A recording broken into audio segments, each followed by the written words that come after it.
జీవితంలో మనకు ధైర్యాన్నిచ్చేవి కొన్ని ఉంటాయి. మందుబలగం, కండబలం, స్థానబలం, కలిమి బలం, ఇవన్నీ మనకు ధీమానిస్తాయి. ఇవి చేయలేనివి, ఆపలేనివి కూడా ఉన్నాయి. ఒక పారిశ్రామికవేత్త తన కొరకు ఒక అద్భుతమైన భవనాన్ని నిర్మించుకున్నాడు.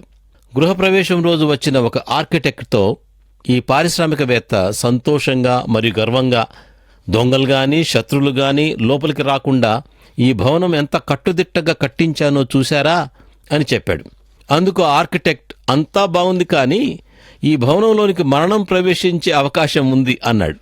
ఆ మాటలు అతనికి నచ్చలేదు. అక్కడి నుంచి వెళ్ళిపోయాడు.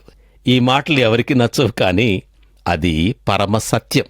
భూమి మీద వర్ధిల్లేవారు అన్నపానాలు పుచ్చుకుంటారు, కానీ ప్రాణం కాపాడుకోలేక మంటి పాలవుతారు అని బైబిల్ చెప్తున్నది. మనకు మరణం తప్పనిసరిగా వస్తుంది. కారణం, మరణం మనలో ఉన్న పాపాన్ని బట్టే సంప్రాప్తమైంది, కానీ అది మరి ఎక్కడ నుండో రాదు. మరో సత్యం ఏంటంటే, మనకున్నవేవి మరణం నుండి మనల్ని కాపాడలేవు.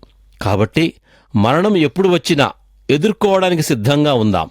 మరణాంతర జీవితం కొరకు గమ్యాన్ని బ్రతికి ఉండగానే నిర్ణయించుకుందాం.